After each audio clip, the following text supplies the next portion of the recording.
you guys are ready, and introduce our esteemed speaker this evening. Tonight, we are going to speak with Gary Laney, who is the author of an Amazon bestseller entitled The Power of Strategic Influence. Gary is the CEO of a company called Success Masters. He's also obviously an author. And as he says, he's a serial entrepreneur of more than 20 businesses in networking, online media, e-commerce, and intellectual property. Prior to becoming a serial entrepreneur, Gary spent 25 years as an executive in high-tech and commercial publishing. And he has, sorry, there's an ambulance that just went by. He has his MBA with a triple major from Northwestern's Kellogg School of Business. And he currently resides in Utah with his wife and is the proud father of 6, count them, 6 children. So I'm going to turn it over to you now, Gary. Nice to see you. I'll get off mute here. So thank you, Barry, so much. And it's such a pleasure. I attended one of these events a while back for Roy Nakamura. And so you and I got to know each other. I appreciated the invitation to come and speak to your crowd. So what would you like me to do? How do you want me to proceed? And I've got a PowerPoint I can follow, but I do want it to be interactive. So anybody that's on the presentation, as I ask questions, if I bring things up, please feel free to chat so we can have a discussion that's kind of more interactive versus just a one-way kind of lecture. So that sounds good. You're free to get started. Maybe start with that movie we talked about and then move forward. And yes, anyone with questions, please feel free to interrupt. So if you'll bear with me, I'm going to go ahead and share my screen and do what I was told to do. So give me a second. Yeah.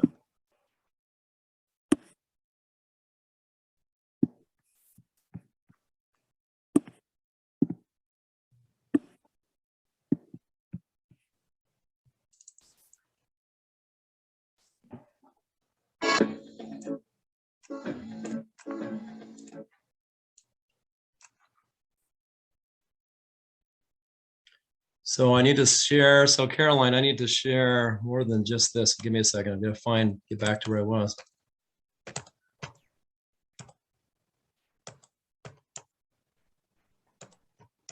No problem. Take your time. I also wanted to introduce Caroline Oates. She's our liaison from Alumni Relations at Booth, right? She's currently in Chicago, hopefully enjoying a nice fall day.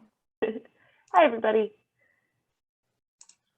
Okay, so Caroline, I'm going to share the video. Then I would need to stop that and then share the PowerPoint. Is that what I do? Yeah, you can't share both, Okay. Unfortunately. So you have to just pick one. We'll stop and reshare. Okay, so I'm going to start it. If you please tell me if you all hear the sound so that I don't play it and then you hear nothing. So okay. Let me go ahead and share it. Can you see the screen first of all? Yes.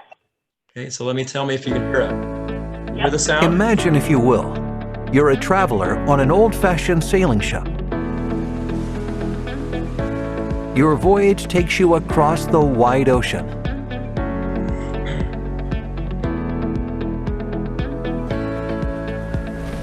One day, the lookout cries, "Land ho!" A port comes into view with its tall lighthouse.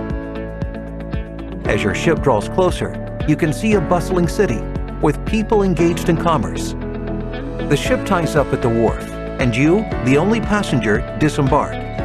You know no one here, and no one knows you. Fortunately, you speak the local language. In your pocket, you have a few dollars, and in your suitcase, a change of clothes. They are just enough to sustain you, but not for long. How do you survive? How do you identify and gain the attention of the right kind of influential people who can help you succeed? The world is your oyster. It's up to you to find the pearls. Chris Gardner. Introducing the Amazon best-selling book, The Power of Strategic Influence by Gary C. Laney, 10 Success Factors of Highly Influential Leaders. Available at Amazon.com and other book outlets. So I hope you could all hear that. Did it come through okay? Yeah, looks good. Okay. So I'm going to go ahead and reshare my screen with my PowerPoint. So hopefully you can see that. See the first slide? Yep. Okay, before I do that, thanks for bearing with me on that movie. We created this promo because we wanted people to understand that this book had a storyline. And so does anyone, I'm going to start right off by asking questions. I would like this to be interactive, so if you could please turn on your video and unmute if you have something to say. But what was the kind of the key aspect of what that movie was talking about? There was a question at the end, or actually a statement about what you do when you're in a place, a strange place, without any influence, without any resources. Anybody want to answer that question?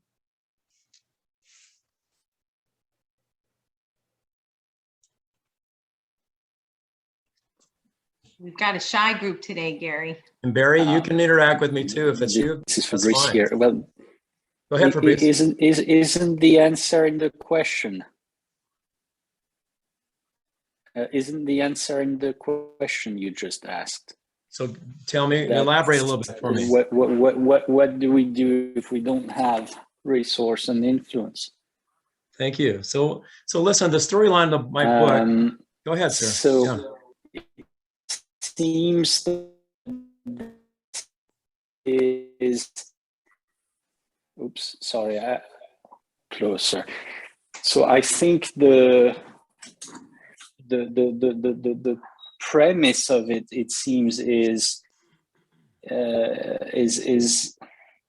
essentially what's the entrepreneurial mindset? How do you create something with limited or no resources to begin with? Resources, whether these are actual, physical, tangible resources, or relationships, connections, and influence. Is that? Fabrice, thank you. No, that's a very good answer. So the premise of my book, I'll just tell you, is to not only understand how to start with nothing, but it's really a gamut. There's a process that you go through to develop influence. We've all experienced it to some degree or another. But I wanted the book to be able to fit into anyone's life, anyone that wanted influence, that wanted to have access to influence, that already has influence, or that wants to give back. So it's a 12-step process, if you will. And so really the question I'll put on the screen here, if you can see this, is the introduction to what I'm going to be teaching today. That is, if you were dropped off penniless into some random city, or you're on a ship and it gets redirected to some place you were unaware of, and you end up in a place with strange people, strange circumstances, hopefully you speak the language, like it said, what would you do? How do you get started? How would you survive? Once you start and begin to acquire influence, how do you use it? How do you accelerate it? How do you expand it? Once you have influence, how do you then make sure that it's something that's strategic to you and the business or the people that you interact with?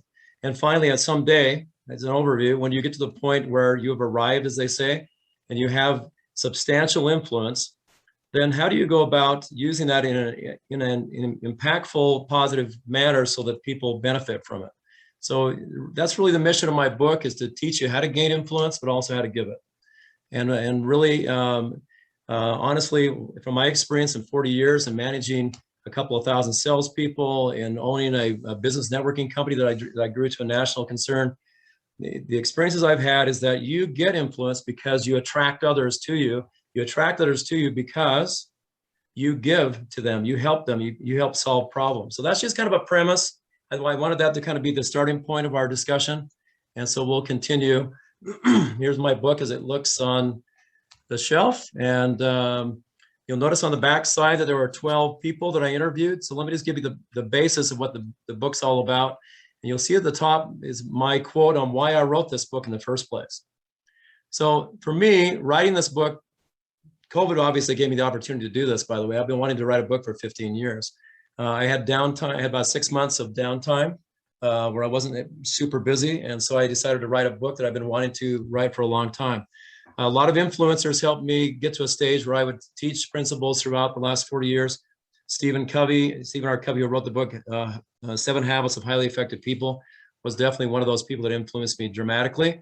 I've taken his concepts, I've taught them over the years, I've expanded upon them, And I'll share with you some of the differences. I think this is the next generation version of what Stephen Covey was teaching way back when people did not understand networking, did not understand connections on a relationship basis.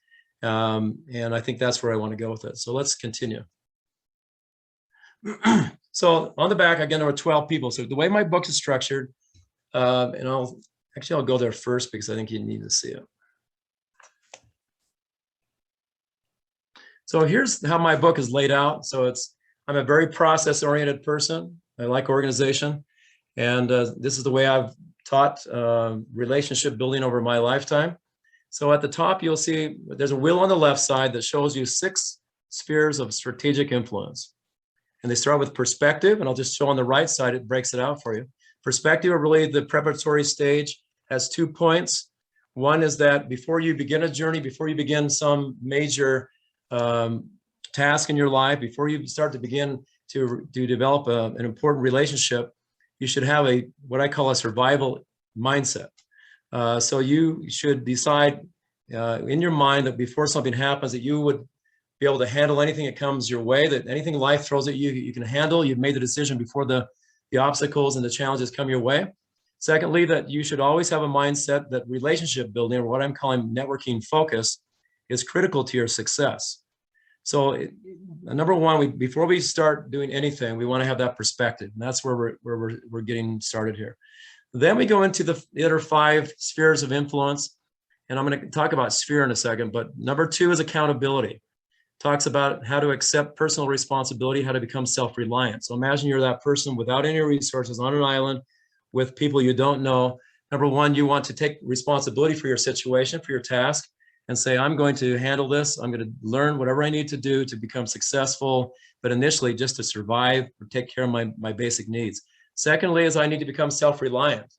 And by the way, I personally don't believe you ever become really self-reliant, even though you have to say to yourself, I can take care of myself because I can garner the resources, I can develop a few relationships, and I can get a job, so at least I can take care of my necessary requirements.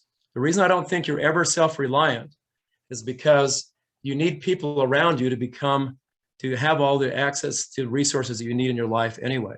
But let's use the word self-reliant for now. So let's go on to the third sphere, which I call relationships. So as fast as you can get into your development of influence, you want to get into relationships. And relationships allow you to do much more than you could ever do yourself. I'm going to tell you a little story about me when I was early in my career. Some of you have listened to motivational speakers or speakers that you think are dramatically impactful. One of the people I listened to years ago when I was in my 20s was a guy named Bob Richards. Probably most of you have never heard of Bob Richards. When I was growing up, the Wheaties box was a big deal for sports athletes. If you got a gold medal and you were selected to be on the Wheaties box, you were a big deal. So Bob Richards was a gold medalist for the pole vault way back when. I think it was the late 60s. And he got onto the Wheaties box. And then he became a very famous motivational speaker. He was the first one I ever listened to. He made such an impact in my life and gave me such a sense of desire, to want to teach people, that I decided that someday I wanted to become a motivational speaker. So from that point forward, I decided I would do everything possible to achieve the highest realm of my capabilities that was possible. And so in sales, I became #1 salesman my first year out of 125 people when I got out of college, or when I was in college. I then got into management and started, breaking records for management and for being a director. And I became a VP of sales for the first time. I got my degree from Northwestern. I decided to go all in. Kellogg, and I got not only a minor, but I got 3 majors at the same time. And so that was significant for me. I have a major in policy, finance, and marketing. I have a second degree in marketing because my undergrad was the same. I came out and I decided I went back into management, had a VP of sales position for 3 or 4 years, significant change and development in myself personally. And after I wasn't quite 30 years old, I decided it was time for me to become a motivational speaker. So I contacted some companies. I found one that would sponsor me. I actually had to audition, and I was accepted. And then on the road for the next 3.5 years, I was traveling 45 weeks out of the year. I was in 3 cities a week. It was a mind-boggling, very difficult circumstance, but I did really well at it. I became a #1 speaker out of 30 speakers that I was speaking with, did extremely well. What I didn't think about, and by the way, I wanted someday to be able to stand in front of people and say, hey, look what I did by myself, what I accomplished, you can do it too.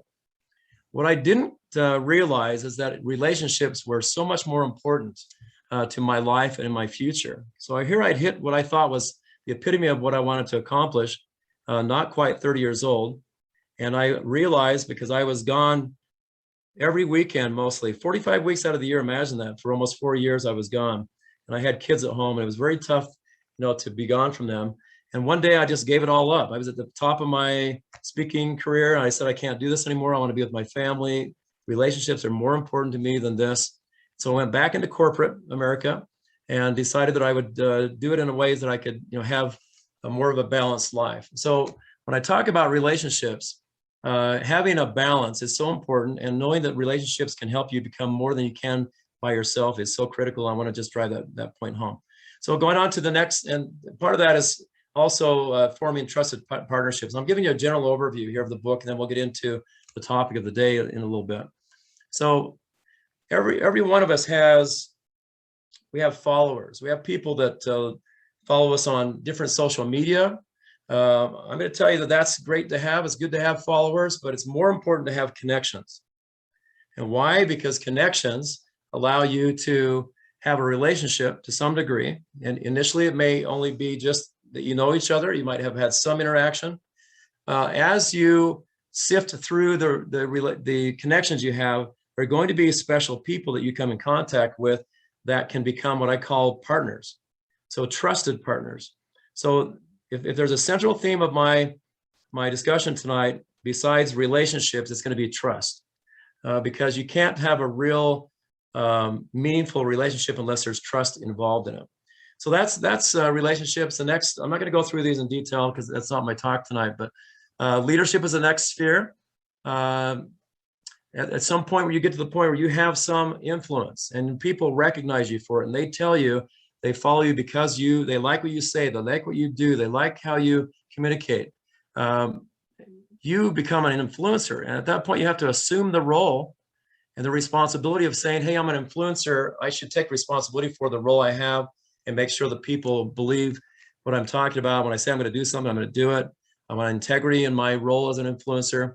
And then finally, at the point where you think you're at the point in your career where you can really accelerate because you have expertise, you have education, you have knowledge, you have this influence. Now it's the opportunity for you to be able to accelerate and really hit what the potential you had in the first place. And that is to prepare and plan for the ultimate journey. That's what I call it. The next sphere is called opportunity. And I'm going to go through this tonight. I'm not going to go through the detail right now because I'm going to share this in a few minutes, but I just want you to know there's 3 aspects, I believe, that are critical for you to become really influential. The first one is value. What value do you as a person bring to the table? And I'm going to show you a ship in a few minutes that shows you 3 cells. The first one is personal value. The second one is what I call personal driving forces. The third one is what I call competitive skill sets or competitive competencies. And then the final sphere is where you actually become a center of influence. In my world, in the last 10 years where I've been running, developing, and organizing networking groups, people will tell you out there, well, a COI, have you ever heard of a COI or center of influence? That's a referral source. That's not enough to describe what a center of influence is, and we'll get into that. And then the final step, the 10th success factor, if you will, is called give back. And I know that a lot of people think when they get wealthy, when they become successful, then they want to start giving back. But I'm going to tell you today, you should start doing that before you have wealth, before you have influence, because that's how you gain and garner influence in the first place, is by doing things for other people, by helping them, and by solving their problems. So I hope that gives you kind of a basic overview of what we're trying to do. So the book, and I have to tell you about sphere for a second. Why don't I use circle of influence versus sphere of influence? So Stephen Covey talked about circles of influence. To me, a circle of influence is two-dimensional. Imagine a ring on the ground that you step into with another person. You're in the ring together, but you can easily get out of that ring. And so it's transactional in my point of view. A sphere is more of an environment. You step into it and you see it from all directions. There's no angles, there's no lines. It's a sphere where you're involved on a relationship basis with someone else for the right reasons and because it's strategic to you. And that's what you want to do, is bring people into that sphere where you have the opportunity on a more long-term basis, not transactional, not like social media influencers, but people that really can help you, that understand your industry, that can, on a win-win basis, you can help each other. So I hope that makes a little bit of sense why I use sphere versus circle. So influence, the book is about how do you gain access, how do you acquire, how do you expand, and how do you give back your influence. So that's kind of the gist of all the success factors. Next of all, I won't get into this, but the book will give you more detail about how you build a business network. And there's three aspects to that. One is personal, so your life, your personal contacts, your personal relationships. Second is your operational, that's your business. Those are your employees, your partners, your alliances, your affiliates, the people that you deal with in your business. Third is your strategic. And this can help you on both a personal and a business level, but let's talk business. If I was going to choose someone to be strategic in my life, first of all, I can't have too many of those. I can have thousands to millions of followers. I can have, let's say, hundreds to thousands of connections that you can really manage, on a real basis. But on a strategic basis, the people on your inner sphere that I've been talking about, it has to be tens, maybe. I can't imagine having more than 50 people that you have regular contact with, where you're strategic to each other, where you're helping each other, you're co-marketing with each other. That's what I'm trying to get to in this whole book, is how do you have those kind of relationships? How do you develop them? How do you cultivate them? So trusted partnerships is how you do that. And I'm going to talk, the book talks about 10 foundations. If you've never been in a partnership, and I've been in multiple, it can be a great experience. It can be a very poor experience, depending on the foundations that you lay before you start this partnership. And a partnership can be a verbal agreement, or it can be a legal agreement. Most of my partnerships have been informal, meaning that we agree to do something together. We have some kind of an agreement for some certain period of time, and we work together to help each other, to have that synergy that I talked about. And then today we're going to be talking about the 6 building blocks, really, of what it takes to develop trust in a partnership. So that's what we'll be getting to. The next part I just want to mention for the book, these are the 3 parts I was talking about before. So before you can ever get somewhere in your life and in your business, or even get hired the first time, you have to have personal value. So my personal value came from 2 aspects. Number one, I grew up in a family business. My dad gave me my first MBA, that's what I call it. He taught me everything about business. I started out as a kid, sweeping the walks, and then I was doing delivery, and then I got into accounting, and every single year or 2, he gave me new responsibilities. Then I got into doing sales and marketing and advertising. Then I managed the store for my dad. So it was amazing to me to be able to go through that, not having any perspective of what other people would know, because I figured everybody had the same knowledge I had. And when I got to B school, I found out, oh my gosh, I have a perspective that very few people do have. I grew up in this stuff. So that was my first MBA. But your personal value includes not only your experiences like I have, but it also includes your education, includes your expertise and your knowledge. So that allows you the ability to be competitive, to get out there and have somebody say, you've got value, I'll pay you for it. The second aspect is personal driving forces. I'm not going to show you that yet, because I'm going to show you a graphic in a second. Excuse me. And the third one is competitive competencies. That's what allows you as a leader to be competitive and to be successful. So let's continue. That was kind of the overview. So with this, I'm going to, oops, my screen sharing has stopped. I guess I can't go out of it. So Caroline, you have to remind me not to do that. I was hoping I could see you guys. I can't, if I have my PowerPoint up, it looks like I can't see the chat room. Is that true? Yeah, you can open the chat. Actually, if you share your screen, you'll just have to select another. Okay, so let me reshare this. I apologize. I didn't know I could do both. And let's bring that open. Yeah, so up in the top bar, if you click down on the ... and click more, you can click show video panel. Oh, I see chat. Is that what we're talking about? Yeah, so that's where the chat will be. Okay, so I'm going to go back to where we were. So my big question to you, and you can put it in the chat. Let's not, because we got limited time, let's not have a dialogue. We'll have Q&A at the end. But I'd like you to maybe chat and put in your answers. What is influence to you? What does it mean if somebody asks you, what is influence? What is it? And hopefully I can see your chats as you contribute.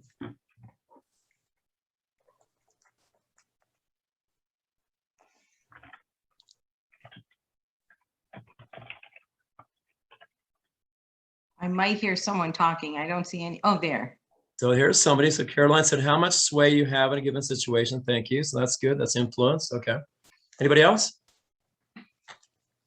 Somebody asked you, what does influence mean? And this is probably fine. So Caroline, we'll use this to begin with. So I asked this question to every CEO I interviewed for my book. And these are people that are global leaders. I mean, people that are running public companies, billions of dollars of responsibility.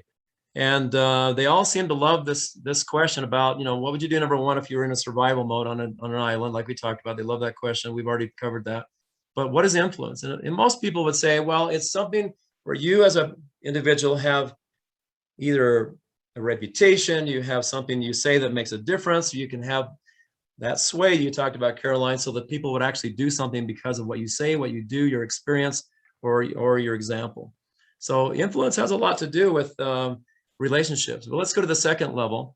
So besides influence, what would happen if I add the word strategic to the word influence? Again, I asked these same questions to the global leaders that I interviewed. Anybody have any answer for what happens to the meaning of influence when you add strategic to it? And I guess I'm asking you to type.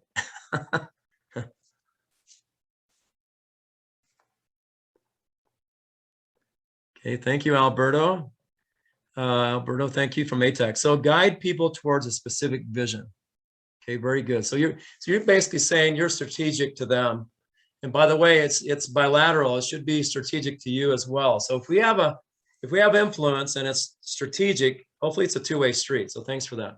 So let's go to the third one. If I can get this thing to come up. Here we go. So what happens when we add the word relationship to the mix? So now we've got something that's strategic. It's on an influence level, but now there's a relationship between someone that we call a relationship, a connection, but it's more than a relationship because it's strategic to both of us.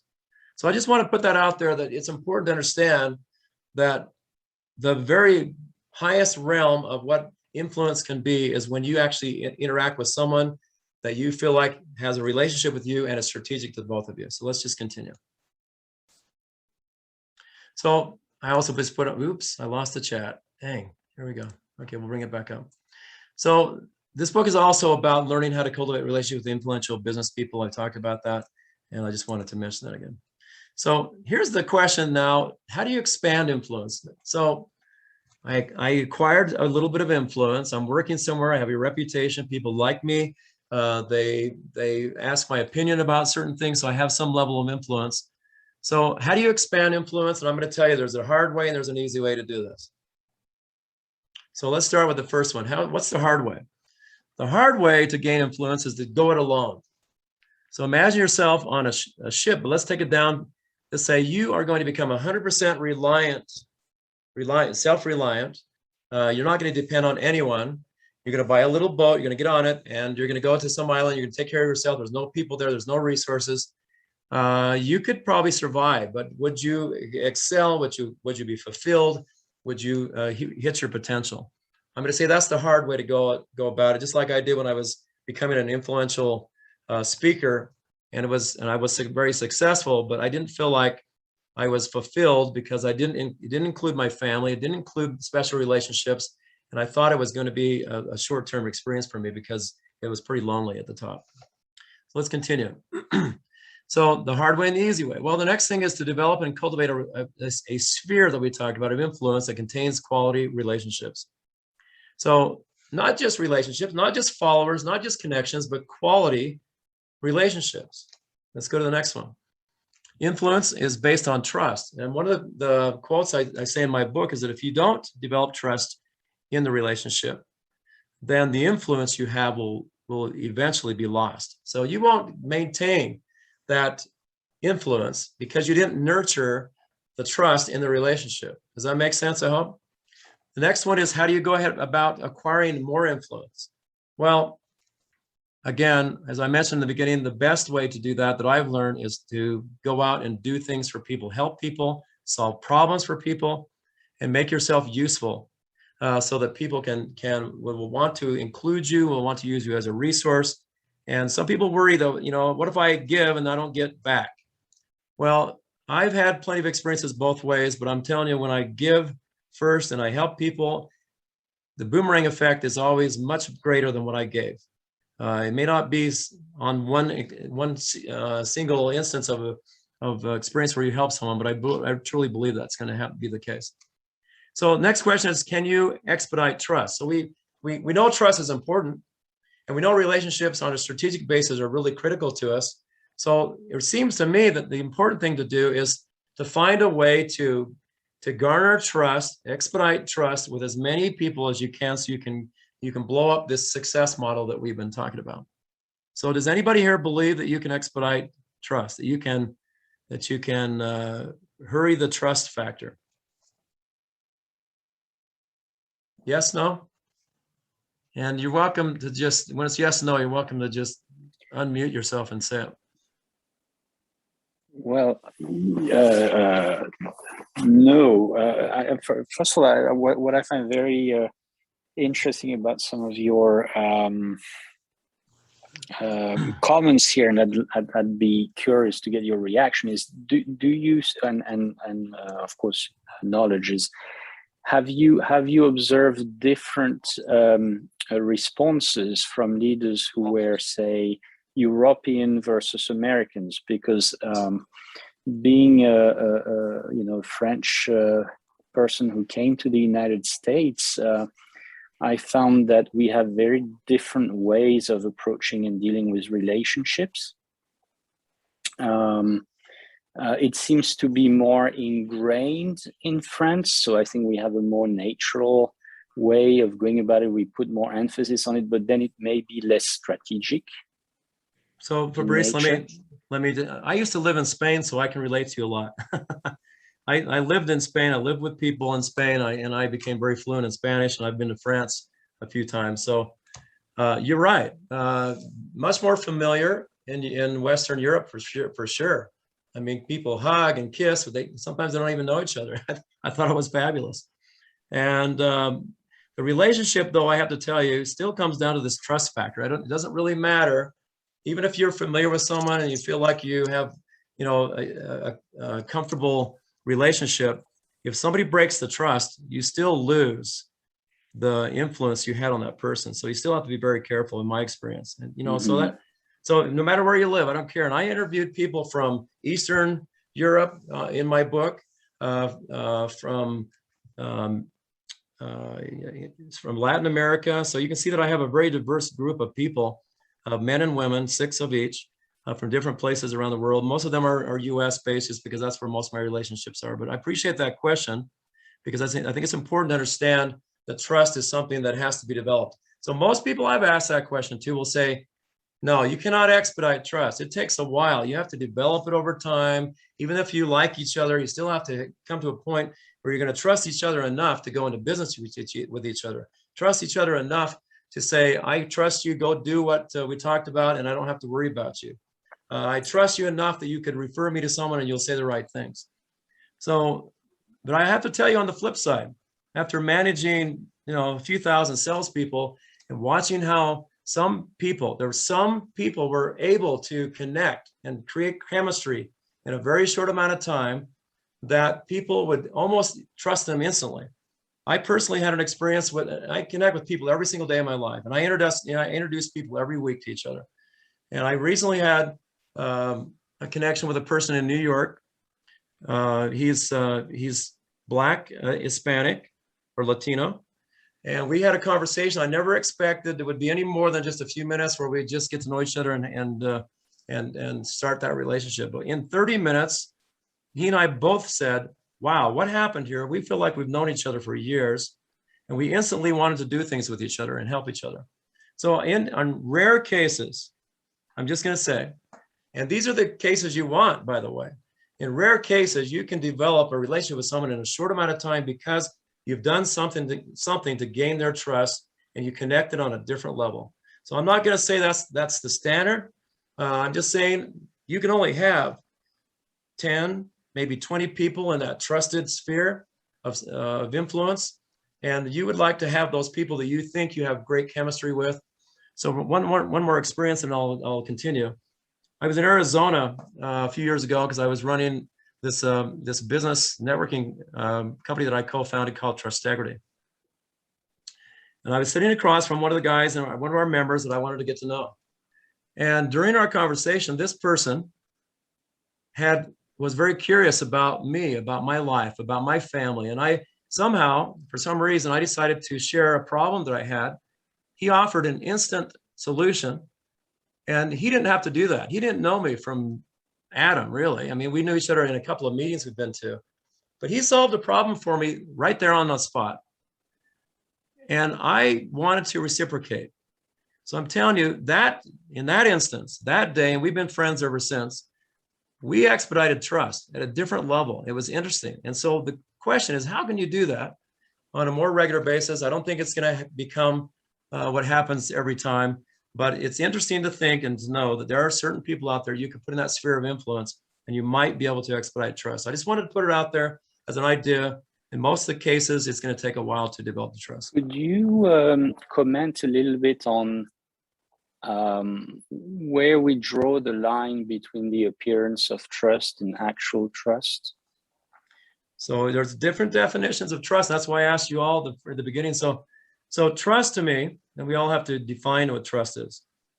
So trust is I think the byproduct of the integrity, if that makes any sense to you. So integrity means I will tell you I'm going to do something and I do it. You can count on me. I did what I said I was going to do. That means I have integrity because I did the right thing. That creates trust because all of a sudden I believe that person is honest, does have integrity, and now I can trust them. So what I will tell you, it's Fabrice, I think, that just said that. Mm-hmm.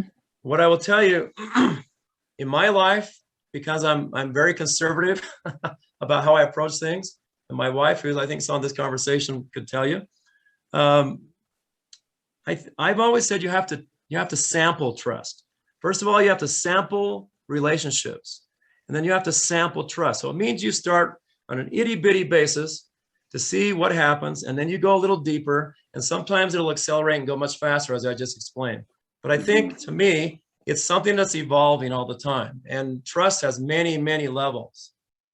So you may come to the point where I can trust you to buy lunch for me, and you're not going to, do something wrong, or that you'll introduce me to someone and not say something stupid.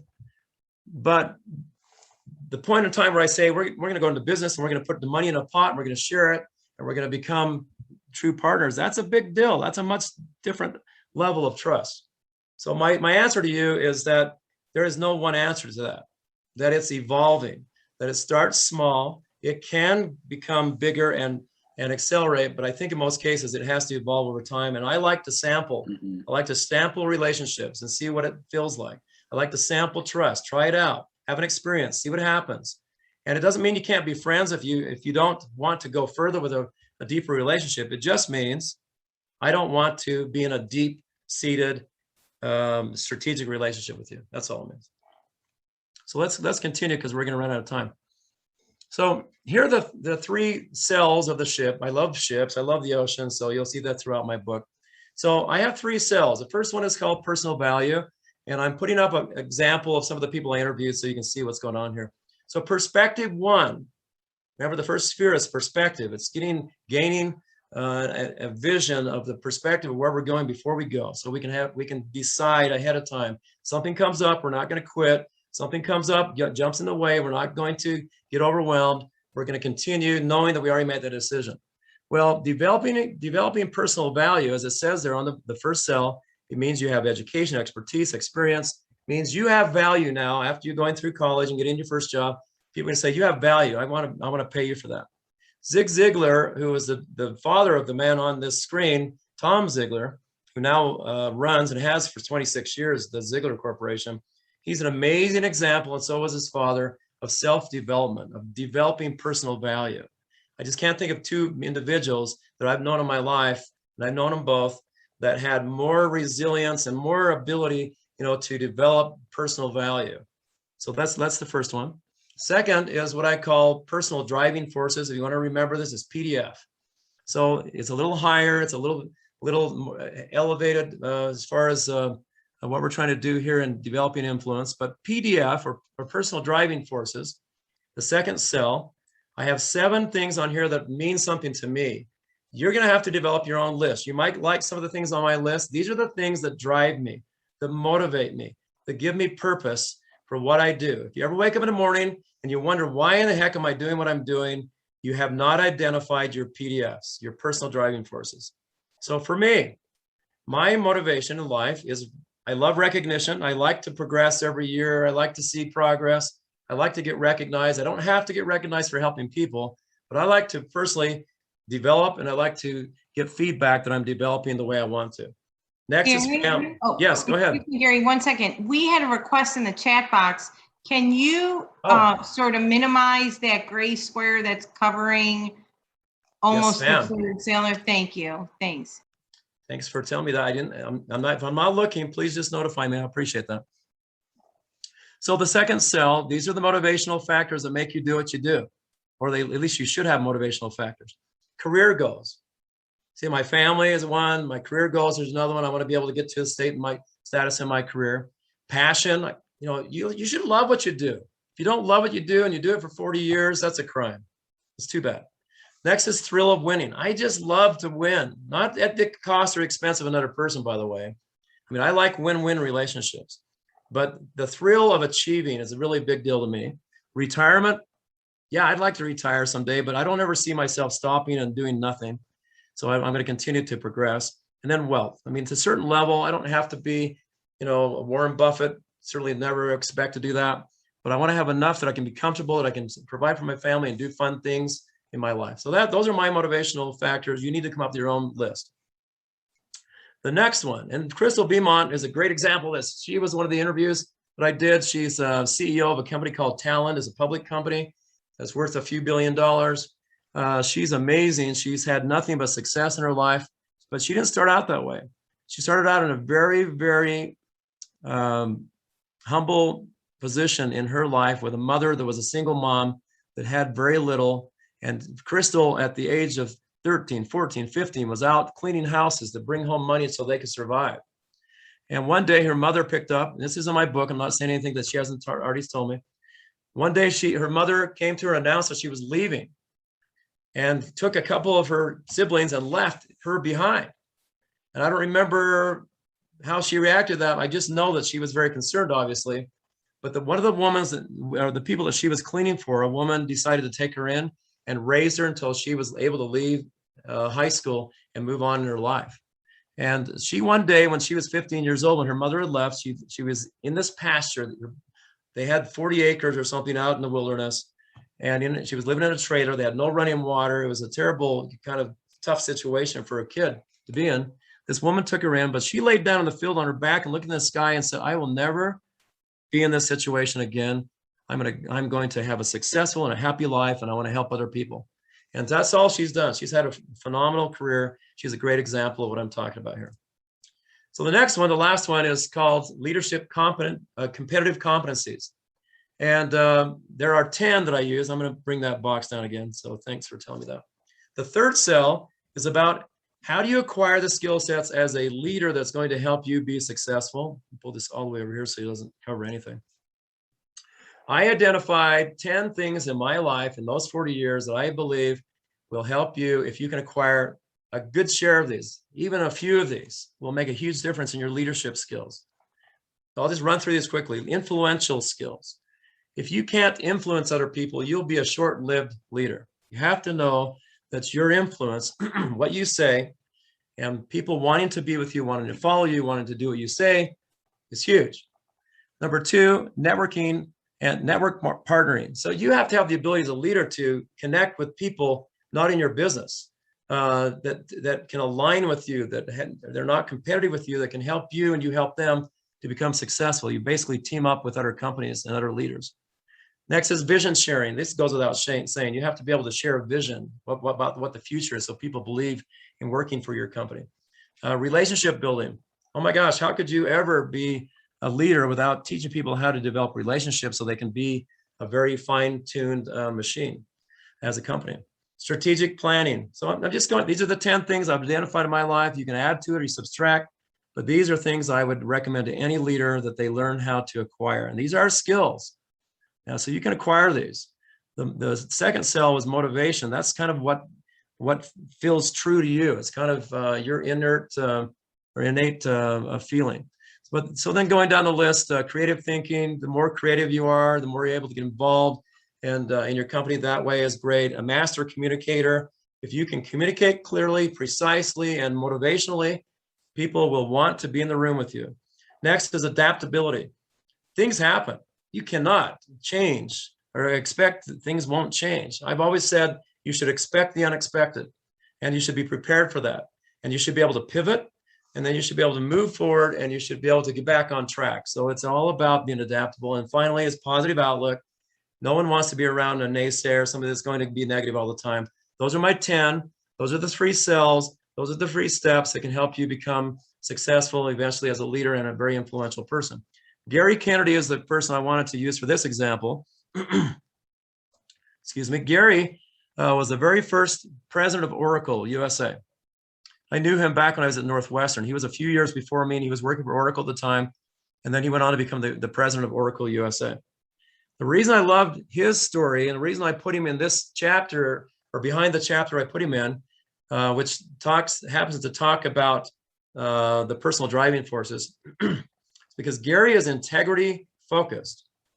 When he takes an assignment, he will ask himself, before I take this assignment, before I do this, before I become the president of something, before I do anything, can I make a difference? If I truly believe I can make a difference in this situation, I will take the assignment, I'll consider it, or I'll take it. And he has done, through to life, he's done that throughout his life, and he's had a big impact on people when he felt like he could do that. It's a very important aspect. So what are we doing time-wise, Barry? You have about, it's 5:50. So about Okay. 10 minutes of the official time left, maybe. Okay, so I'm gonna go about 50 minutes. I'm going to burn through a couple of slides here and then get to the topic, the subject matter that we talked about. So I just want you to ask the question as we go through this: can people scale? Every venture capitalist will say, well, I like your business model, but can it scale? Question is, can people scale? And the answer is no. People have to use people. They have to synergize, and that's what this is all about: developing meaningful relationships so you can prosper. So that's what I was going to talk about. And I was going to give you a couple of quotes, but I think we can move on. Dale Carnegie, I believe, was the father of networking, because he talked about how you can win friends and influence people by winning friends first. Mother Teresa, I love this quote because she talks about that none of us, including herself, said she could ever do great things, which is really crazy because she did some amazing things. But she says we can all do small things together and with great love, and together we can do something wonderful. Shomduta Singh, who I interviewed for my book, her father is a physician, took care of Mother Teresa. That's why I thought this is a cool quote, because he took care of her and during those few years with some other doctors until she died. So we've talked about some of these things. I'm going to skip over this slide because it just talks about relationships and the importance of trust in a relationship. And then, so we're going to jump right into sphere number 3 from the book. There's 6 of them, remember. Sphere number 3 is the relationships. And within that is embedded the importance of how you build trust in a partnership. So we're going to jump into that. And I'm going to put the chat box down here. So number 1, let's talk about the 6 building blocks. Number 1, before we ever expect to have any kind of relationship, you have to know the person you're considering to get into something together with, a project, a startup, whatever it might be, an alliance. You have to have common values, interests, and goals. So do we like the things, do we want and care about the same things? And do we want to end up somewhere similar to the goals that we have? So number one, we have to have common values. Interestingly enough, number two is similar, but it's called sharing a common strategy. Just because you and another person have common goals, common values, does not mean that you necessarily see the same strategy for getting to that place. And I've been in partnerships before where this was the crux that killed the relationship. Because if you don't see eye to eye on how you're going to do this, the strategy on how you're going to get there, the number of people you need, the budget you need, the strategy that, the things you need to get there, you'll never get past number two. And there's 6 of them. So number 2 is a very big qualifier. The number 1, I think, is low bar, but number 2 is a big qualifier. Number 3, I recently asked somebody that I wanted to do some things with. I thought we had potential, thought there was potential value in our relationship, who said, well, do we really need to be talking on the phone? Do we really need to be meeting? Do we really need to have all this communication? And that was a big red flag for me, because I thought, okay, this person doesn't want to spend time with me. Number 3 building block is you have to interact on a regular basis. There has to be an interest and a passion to want to spend time together. It doesn't have to be in person, but where you're talking directly to each other, you're brainstorming, you're discussing ideas, you're monitoring the success. Critical aspect of those 6 building blocks. And you'll see over on the right side, I'm just giving you some ideas of what I'm talking about. I'll get a little drink and then I'll continue. Number 4 is what I call experiential relationship. Again, this person I was just talking about didn't want to experience things with me. And I think to know and that's back to you, Fabrice, where you said, how do you know you really have trust? Well, you don't unless you experience something with that person. And I put all kinds of stuff here. It could be in discussions, forums, conferences, trade shows. You could be in a project together, roundtable discussions. You have to start discovering this potential relationship by having time together, by experiencing something that will help develop a relationship. That's number 4. Number 5, I think it goes without saying, but I left it for the top because we have to get through these other thresholds before we even ask the question. I think you can ask it anywhere along the line, but I think you get to this point, if you're getting serious about the relationship, that we're going to do something significant together. Do I really believe this person is honest? Do I really believe this person has integrity? Can I count on this person to do what he or she said that they're going to do? And can they, by way of reciprocation, will I do the same for them? It has to go both ways. So that's number 5. Number 6, I come right back to the whole theme of my book is influence. It's not a good idea. It's fine to connect with people and have a relationship with people that don't have influence. So don't get me wrong, you should have plenty of relationships on a personal basis.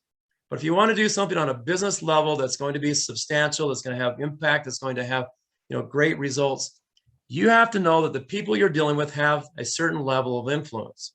So I'm going to take a model here, take your influence. You have a sphere of influence. It's a certain size. And the person you're talking to has their own sphere of influence. When you combine the two and you integrate the two, it allows you to multiply your influence that you could never do on your own.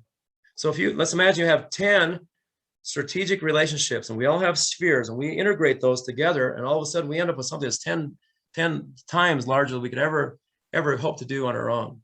So that's number 6. If you do all 6 of those, I will guarantee you that you will end up in a relationship that will give you the opportunity to have a trusted partnership. Trustworthy partners are critical to having a long-term strategy, to having staying power, to having the success you want to make. So I left this for the end because it goes pretty quickly, but it has so much substance. And every one of those we could talk an hour about. How do you identify common values? How do you get into really understanding what strategy is about, what the other person wants? Well, I'll give you one example. When I was VP of sales for a company called Upshot, we were the most formidable competitor of Salesforce in the day. We were very competitive with them. We won 2 out of 3 deals that we were in with them. What we didn't realize at the time, they were in 10 deals we weren't in. They had much better funding than we had, but we were competing very well against them. Well, the fact of the matter is, when you bring somebody on to work for you, you have to know that that money that's budgeted to them sometimes is very, very selective. So when I brought salespeople on, I didn't just want to look at their resume, have a nice interview, check their references and say, you sound good, you've had the experience, let's start working together. I didn't do that. I wanted to almost guarantee that the person that worked for me was going to be successful for themselves, for me, and for the company. How did I do that? Well, during our first interview, I would test that trust, just like I talked about, Fabrice. I would ask them to tell me an experience that they had. Tell me a deal you worked, a company that you sold to from A to B, starting from the beginning, and tell me how you finished it, how you were successful, and why. So I wanted to see how they thought, what their thinking process was like. Secondly, if I thought they passed the first test, and let's say I get it down to 3 or 4 people I think are very good candidates, the next thing I would do is to say, I want to see what your plan looks like. Most people will hire you and then have you plan. I had every one of my candidates create a plan before I ever made a decision of who I wanted to hire for that one position. And I wanted to make it a very difficult situation, a very difficult decision. So they would come in and they'd present to me. They would present the product. I want to see how they present, if they have any technical skills. And I want to see what their 90-day plan looked like so they could tell me how they're going to succeed from day one. After I hired that person, guess what happened? They walked in day one with a plan that had already been approved by me, that had already been scrutinized by me. And from day one, they were useful. So trusted partnerships require these steps. And I think it's important to understand the strategy and how you get there is really important. And so we could go through these, but I think that's really what I wanted to talk about. Any questions about this before I go in one little last point of our discussion, and then we can take Q&A if you want. Yeah. No, Gary, I just wanted to mention to you that it's about 6 o'clock. So I'm sorry, this has been so interesting that I've really enjoyed it, but you probably should, like you said, move forward and then, yeah. Okay. Well, this is really my last slide, folks. So I just want to whet your appetite a little bit, because what we just talked about is what I teach every day of my life. What the advanced level of this is, which I teach in sphere number 4, is how do you cultivate relationships with a center of influence? Think of the person that is very influential in your industry. And if you have a chance that you could connect with that person and actually get to know them, these are the 5 steps that allow you to develop a relationship once you've had an introduction. John Hewitt was one of those for me. John Hewitt, who I interviewed for my book, is the epitome of a strategic influencer. He started Jackson Hewitt that sold 5,000 franchises in the United States. He also started Liberty Tax, similar success story. And today he owns a company called Loyalty Brands. Alberto, who's on the line here with us, is the president of Atax, which is his next version of what this national tax preparation company is looking like. And it's already doing very, very well. The reason I mentioned John is because I had an opportunity to be introduced to him a few years ago. I was told by his assistant that I was going to be coming to a dinner with him. I got to the dinner. Alberto, I don't remember if you were there or not. It was in San Jose, California, and I thought I was going to have a private dinner with John Hewitt, which was amazing. When I got there was a table of CEOs sitting around the table, and John asked me to sit next to him, which I thought was a real honor. And during the next 2 hours, I got to know why people follow this man, why they listen to him. He's an amazing influencer. He's what I call a center of influence. And by the way, it's taken me a few years to get to the point where I feel like we've got a relationship. And if I email him or text him, I'll hear back the same day every single time, because we respect each other. And he was one of the first people to volunteer to be interviewed and to endorse my book. Really amazing person, somebody I greatly admire. I just wanted to give you one example of what I call a center of influence. So with that, and we won't go through that, my last quote, and I'm sorry I'm taking a couple more minutes, but my wife and I saw this movie several months ago called This Little Love of Mine. So I'm sorry I'm telling you about a love story, but the gist of it is much more impactful when it comes to influence. His grandfather had built an amazing business. I think it was a multinational business. His grandson, who was liked to live in the islands, didn't care about business, didn't care about wealth. His grandfather was going to retire and he didn't have a son. He wanted his grandson to run the business. And his grandfather finally came to him and said, listen, If you have ideas, you want to help people, I'm all in, no problem. You can run the company differently than I have. And he said, what I really care about you is the following. He says, I know a leader when I see one. He's talking to his grandson. He says, you want to use your influence to make the world a better place and not for personal gain. Do you know how rare that is? So folks, today, if you want to have a rarity of experience and of fulfillment and of influence and success, this is the strategy, is learning how to use your influence for good. At the same time, helping your employees become successful is good. Helping the world is good. You know, helping other people with initiatives is good, but it's a rarity to find people to actually have this kind of thinking. So I just wanted to tell you that. Appreciate the opportunity, and I can now take some questions. So.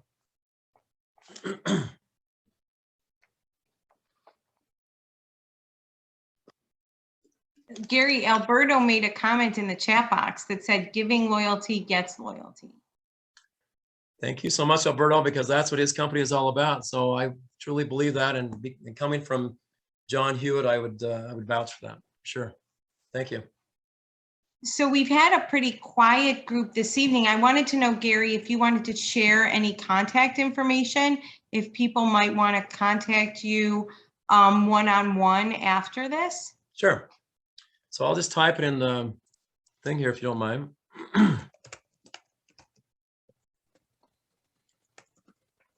So I have a few different businesses, but Success Masters is kind of my holding company. And if you email me at info@successmasters.com, I'll just put this up here. Happy to respond to you. I'm involved as an advisor to some companies. I have a networking company I've started up again because my non-compete has expired with the company I sold 2 years ago before COVID. And I'm, helping a lot of companies. I'm available for training. I'm available to help you. So I have a question here. How do you form strong relationships between executives that you are connected with?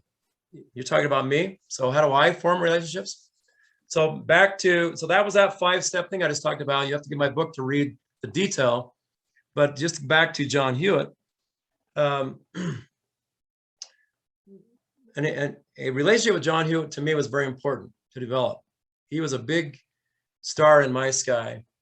And when he wanted to do something, I wanted to be involved. So I got a text or an email from him one day saying he was going to be in Los Angeles. I was living in the Bay Area, San Francisco.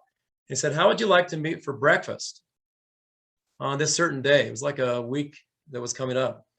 And so guess what my answer to that was?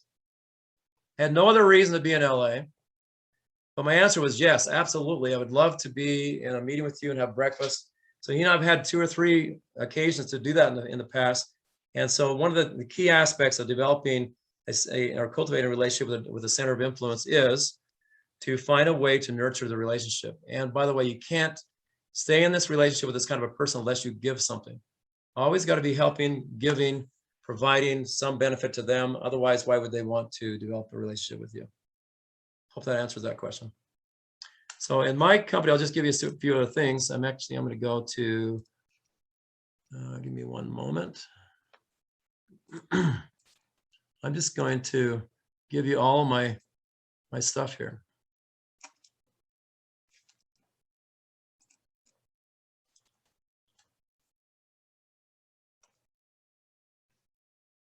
The only thing I'm not giving you is my cell number because I have too many people that I'm associated with and I just don't give it out to everyone.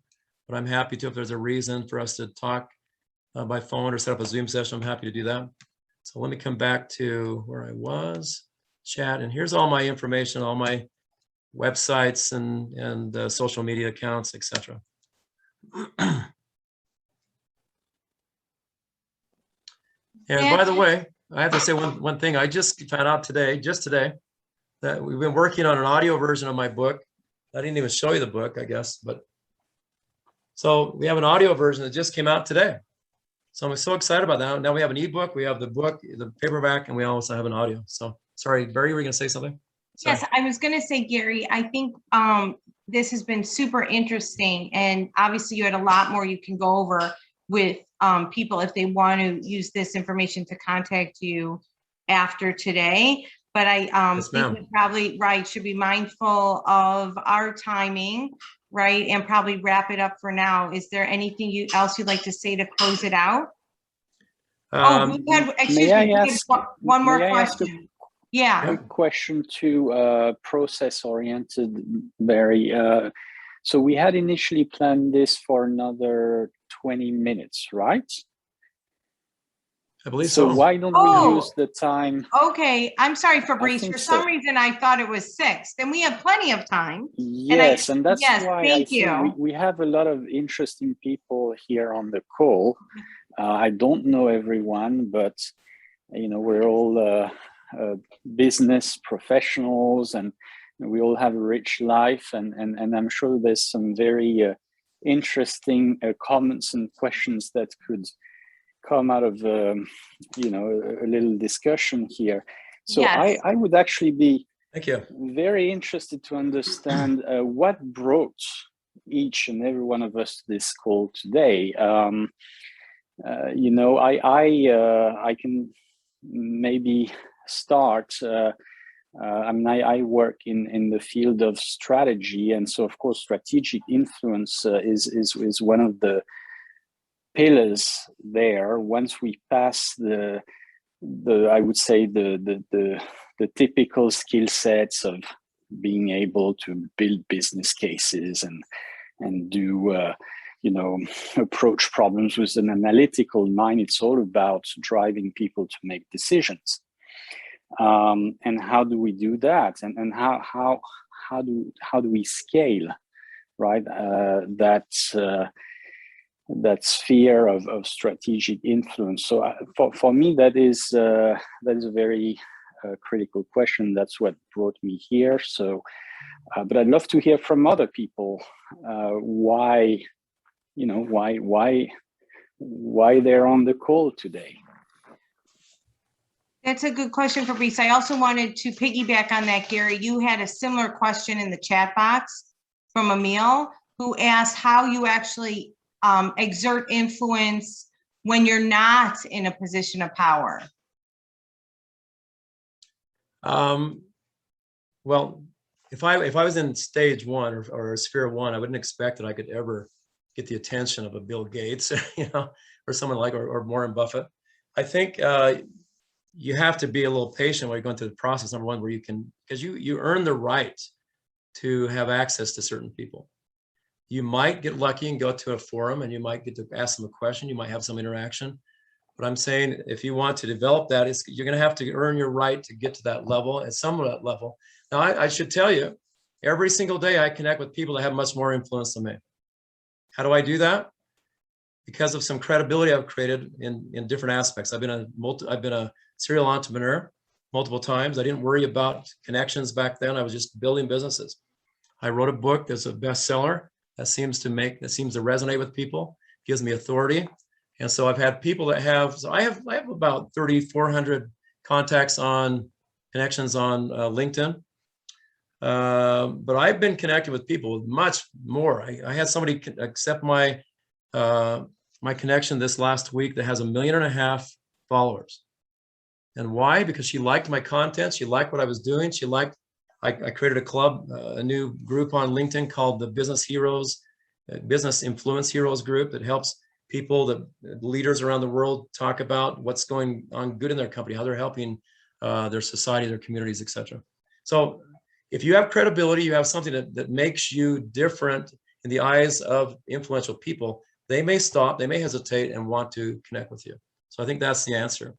I've had people that have written books that said after they did that, it changed everything, because they became the authority of what they teach in their industry. So book writing is one of those things. Doing something significant, a company you created, there's things you can do to create credibility. I think that's the answer. So do we want to open it up to people to share why they're here?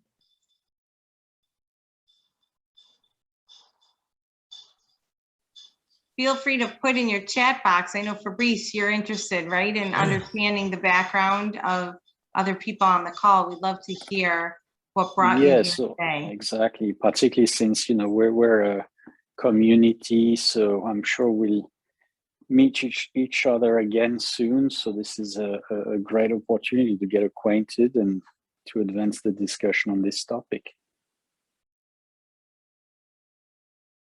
I'm happy to answer. One thing I'll just point out here that I think is kind of a deep topic, and that is people sometimes decide they want to become influential. And I've learned in my life, you do not create influence, it's bestowed upon you. So I want you to understand that for a second. What does it mean to gain influence? Can you stand up and say, I'm influential, I'm a center of influence, I want everybody to follow me? It doesn't work that way. You have to earn the right of people to want to follow you. And so the answer to that is others will bestow that right, that privilege, that influence, that title, that role on you after you have done things to benefit them. So that's why you should always have this give back attitude or this go giver attitude that Bob Berg teaches about in his book. I'm connected with him. He's a great guy. So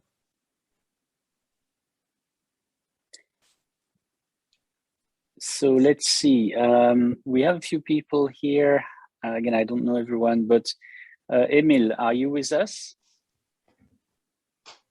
Cool. I see David. David, if you want to take the mic and share a little bit, that would be great. I see David just mentioned that he's here because strategic influence relationships have enabled him to jointly get a lot of community service projects completed, and he continues to work on other projects together. Fantastic. Great. Talking about doing good. How about Alberto? Alberto, are you still there? I'd love to hear what he said. Anyway, you guys can run it. Fabrice, Emil here. Yes, I am here. I work in the field of strategy and innovation, both with small companies and big companies. And in either case, you have to have some kind of persuasive power or steer the people that you're working with in a direction that you believe is the right one for them and for all participating, which somehow overlaps with influence, because you have to really push forward in that direction that you believe is the right one. So I was curious to get the perspective here of, am I missing something? Can I add something to what I already know? Can I broaden my horizons? Can I contribute somehow? Kind of all of the above. So that's why I'm here. Super. And what's the answer to this to the question? Actually, do you did this? I mean, is there a key takeaway for you that you'd like to share with us? And I'm sorry if I'm putting you on the spot, by the way. Are you talking to me, Fabrice? No, I was actually asking Emil. Oh, good. Okay. And I'm going to turn on my video so that this is more personable. But anyways, yes, Gary has a lot to digest. I think that we don't have enough time to really get into all that he's accumulated and all the wise advice, if you will, all of the direction that he wants to steer us, and pun intended with the ship that he's built into his metaphor. Thank you. I love that. Don't apologize. That's great. Right. Oh, I didn't say apologize. I said, I'm purposefully making a pun of it. I intended. By the way, if you look in my office, I have all kinds of ship things. Yeah, I've sailed with a few friends on Lake Michigan, so I'm a fan of the experience, though I'm no master of doing anything on a ship but following directions of what to do. Still an enjoyable experience. but I would say there's, I mean, obviously, Gary, your experience has been wide and broad and deep. And, you know, I applaud you for concisely, you know, getting it through to us. I have to literally sit down and like look at a few of your slides, of which I took snapshots just to kind of digest it. You know, how is it applicable in what I do? And I do both. Recently, I've been involved in telemedicine, and I'm in new ventures development. By the way, I work with new ventures either from a big corporate perspective or startups as to how to either develop a product or a service, how to go to market, how to put a holistic strategic pathway to grow and become better. So the field of strategy is really important to me, and you know how you execute on it is definitely a resonance of that strategy.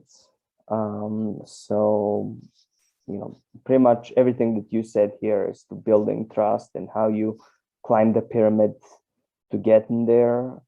I even saw this being somewhat applicable in personal relationship.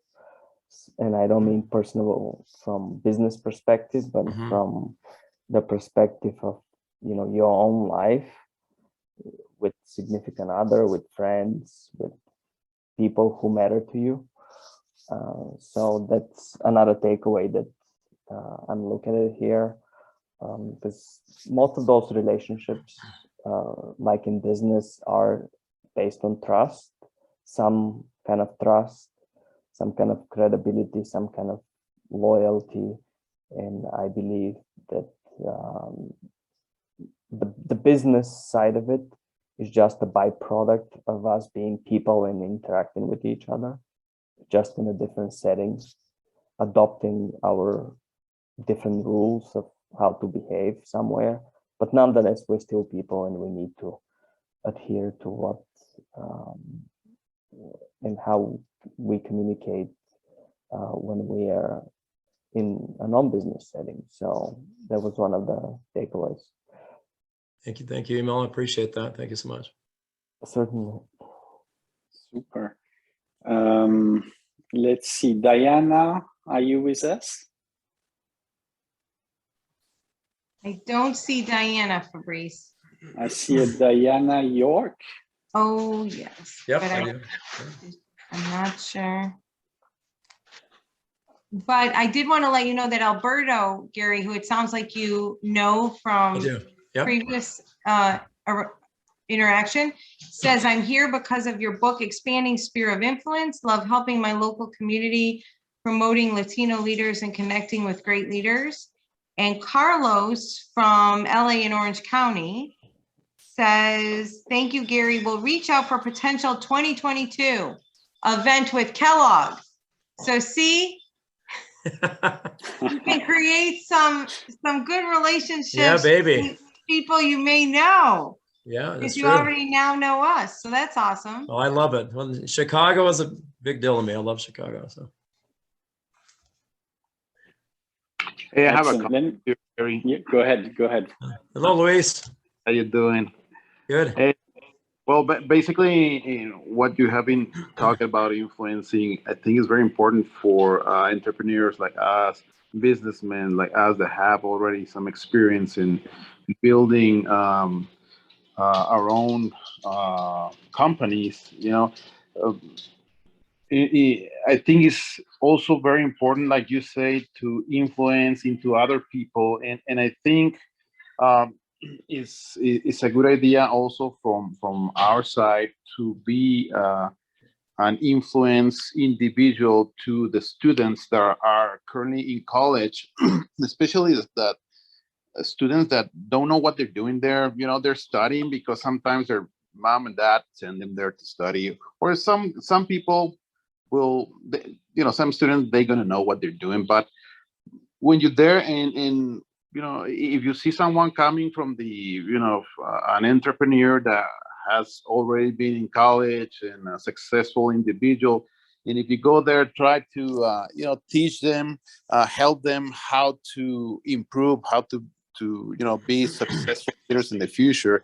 I think that influence into the students is good, and because they are the future in this world. Hey, Luis, I'll tell you. So Larry Namer is one of the guys that I interviewed in my book. He started ET Television. You all heard of ET Television? Multi-billion-dollar company. He co-founded that with a guy named Alan Maruvka. They're both out of Brooklyn, New York. You'd never expect these guys to develop a new cable network, but they revolutionized it. But anyway, today, after all he has done, every single week he mentors people he doesn't even know. He's in this club for these university students, and he told me that every week he's on the line with somebody new. They present a problem, and he helps them solve it, and he just loves helping people.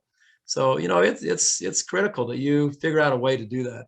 It's self-fulfilling, and you don't always get paid for it, and it's not necessary you always get paid for that stuff. So.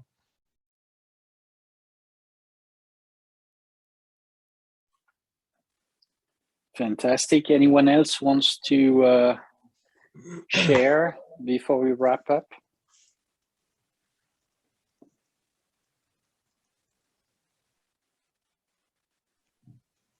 Okay, well, Barry, back to you. Maybe we'll call it a day after this very interesting discussion.